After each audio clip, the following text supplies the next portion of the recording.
Hello students and welcome back to our channel excellent learning point. तो मेरे प्यारे बच्चों, कैसे हो आप सब? आई होप आप सब बहुत ज़्यादा अच्छे होंगे। तो आज की इस वीडियो में हम क्लास 10th का वर्कशीट नंबर 52 डिस्कस करने जा रहे हैं। ये बच्चों हमारी हिंदी की वर्कशीट है लखनवी अंदाज। लखनवी अंदाज बच्चों ये हमारा पार्ट 12 है, ठीक है। और यहाँ पे बच्चों ये क्षितिज भाग 2 वाली किताब में से है। अब यहाँ पर आज का टॉपिक है क्या वैसे तो देखते हैं क्या लिखा हुआ है। लिखा हुआ है निम्नलिखित अंश को ध्यानपूर्वक पढ़िए और पूछे गए प्रश्नों का उत्तर लिखिए। मतलब कि हमें जो छोटा सा पोर्शन दे रखा है उसको पढ़ना है और उसके आंसर देने हैं। आधे बच्चों ने कहा होगा हाँ सर समझ गए, हम इतने तो हम समझदार हैं ही। तो चलो बच्चों स्टार्ट करते हैं। क्या लिखा हुआ है? लिखा हुआ है व्यंग साहित्य की एक विधा प्रकार है जिसमें हास्य भाव में महत्वपूर्ण बातें कह दी जाती है और सामने वाले या सुनने वाले को बुरा भी नहीं लगता। मतलब कि आप उसका मजाक भी कर देते हो और सामने वाले को सुनने के बाद उसका बुरा भी नहीं लगता। लखनवी अंदाज पाठ यशपाल जी द्वारा लिखित एक व्यंग है। प्रस्तुत व्यंग पाठ में पतनशील सामंती मतलब कि समाज जमींदार वर्ग पर कटाक्ष करते हुए लेखक ने कहा है कि ये वर्ग वास्तविकता से बेखबर एक बनावटी जीवन शैली का आदी है। लेखक ने इसे परजीवी संस्कृति कहा है। इस पाठ में लेखक ने लखनऊ के एक नवाब की दिखावटी जिंदगी का वर्णन किया है। जैसा कि बच्चों अगर आप सब पिछली वर्कशीट मेरी देखी होगी तो ये कहानी में हमारा क्या है, तो बेसिकली एक व्यक्ति होता है जो कि काफ़ी दिखावटी जीवन जीता है। मतलब कि ना दिखाने वाला कि मैं बहुत बड़ा हूँ, मैं बहुत ही अच्छा हूँ, ऐसा कुछ।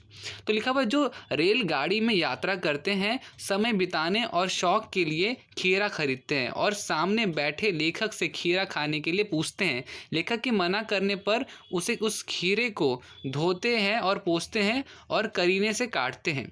फिर जीरा मिला नमक और मिर्च छिड़कते हैं और पुनः लेखक से लेने का आग्रह करते हैं। मतलब कि देखो लेखक ने पहले खीरा उसने ऑफर किया, ठीक है, लेखक को कि भैया आप लोगे, उसने मना कर दिया। फिर भी वो क्या कहते हैं, उसे काट कर नमक वगैरह डालकर फिर पूछता है, ठीक है। तो ये चीज़ें लेखक पहला इनकार किए जाने के संकोचवश मुंह में पानी आने के बावजूद भी दोबारा मना कर देता है। लेखक क्या करता है, दोबारा मतलब कि उसको खाने का मन है मगर वो दोबारा मना कर देता है। नवाब साहब खीरे के एक एक फांक को उठाकर मुंह के पास ले जाते और नाक से सूंघ के और खिड़की से बाहर फेंक देते। आप देख रहे हो बच्चों, वो जो सामने जो पर्सन है जो बैठा है, जो नवाब साहब है, वो क्या करता है, खीरे को मुंह तक लेता है, मुंह तक लेने के बाद सूंघता है और सूंघने के बाद फेंक देता है। ये जानबूझ के वो कर रहा था। तो ये पूरा का पूरा छोटा सा स्टोरी था और इस स्टोरी के बेसिस पे हमारा क्या था बच्चों, 5 क्वेश्चन आंसर्स हैं। तो बच्चों बिना किसी टाइम वेस्ट किए क्वेश्चन आंसर स्टार्ट करते हैं। आते हैं आंसर शीट पे। तो बच्चों आपका पहला क्वेश्चन है व्यंग विधा की क्या विशेषता है। ठीक है, यहाँ पे क्या लिखा हुआ है, व्यंग विधा की क्या विशेषता होती है। तो इसका उत्तर होगा व्यंग साहित्य की एक ऐसी विधा है जिसमें हास्य भाव में महत्वपूर्ण बातें कह दी जाती हैं और सामने वाले को बुरा भी नहीं लगता। ठीक है बच्चों, ये व्यंग विधा की क्या विशेषता है तो मैंने आपको बता दी कि जहाँ पर आप एक मतलब हंसने के स्वभाव में, हंसने के भाव में, ठीक है, आप किसी को कोई बात कहते हो और उसको उसका बुरा भी नहीं लगता। ठीक है, अब बच्चों सेकंड क्वेश्चन है परजीवी संस्कृति से लेखक का क्या आशय है। परजीवी संस्कृति क्या होती है बच्चों यहाँ पर, तो देखो इसका उत्तर क्या होगा।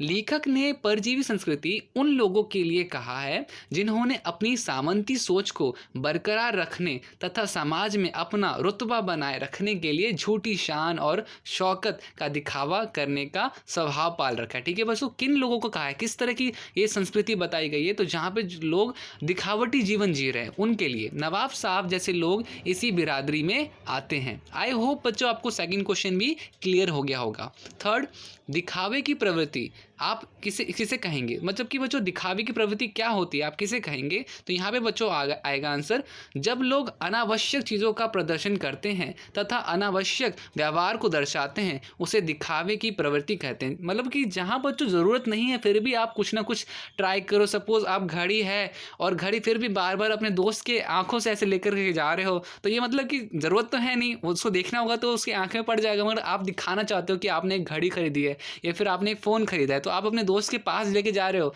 बता नहीं रहे हो कि मैंने नया फ़ोन खरीदा है, आप चाहते हो कि वो आपसे पूछे। तो ऐसा कई सारे लोग मैंने देखा है, मैंने अपने स्कूल टाइम में भी देखा था कि कोई अगर नया फ़ोन लेके आ जाता है तो फिर ऐसे दिखाता है कि मतलब समझ लो, छोड़ो अब क्या बात करना। फोर्थ क्वेश्चन स्टार्ट करते हैं।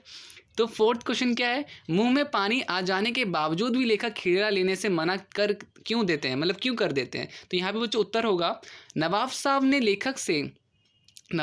लेखक से जब पहली बार खीरा खाने के लिए पूछा तो उसने मना कर दिया। नवाब साहब जब दोबारा खीरा खाने के लिए पूछते हैं तो लेखक के मुंह में पानी आ जाता है, लेकिन वह अपने स्वाभिमान को बनाए रखने के लिए खीरा खाने से मना कर देते हैं। तो बच्चों देखो, उनको मन था, बट उन्होंने जब पहली बार ही मना कर दिया तो फिर उसके बाद उनका स्वाभिमान सामने आ गया था, जिस वजह से उन्होंने दोबारा के लिए हाँ नहीं बोली, ठीक है, मना कर दिया। आई होप बच्चों फोर्थ क्वेश्चन भी क्लियर हो गया आपको। अब आते हैं फिफ्थ क्वेश्चन, लास्ट क्वेश्चन में, गतिविधि। यदि आप लेखक की जगह होते तो क्या करते, अपनी कल्पना में लिखिए। यदि हम लेखक की जगह होते तो खीरा लेने से इनकार कर देते। नवाब साहब के खीरे बाहर फेंके देने पर उन्हें खाने का महत्व जरूर समझाते। ठीक है बच्चों, तो जैसे कि लेखक लेता तो नहीं खीरा, मगर क्या करते, अगर हम लेखक होते तो हम क्या करते, हम खीरे को लेने से मना कर देते, मगर साथ साथ नवाब साहब को ये भी सिखाते कि खाने की बहुत अहमियत होती है, खाने का महत्व होता है, उसको ज़रूर समझाते। तो ये था पूरी वर्कशीट में। उम्मीद करता हूँ सारी चीज़ें आपको समझ में आई होंगी। तो अगर वीडियो अच्छी लगी तो वीडियो को लाइक शेयर कमेंट ज़रूर कीजिएगा। अगर आप चैनल पर नए हो तो चैनल को सब्सक्राइब कीजिएगा, बेल आइकन प्रेस कीजिएगा। इस चैनल पर आपको एक दिन पहले आपकी वर्कशीट मिल जाएगी। ये आपकी कल की वर्कशीट है और मैं आज अपलोड कर रहा हूँ। तो मिलते हैं नेक्स्ट वीडियो में, तब तक के लिए bye bye and take care.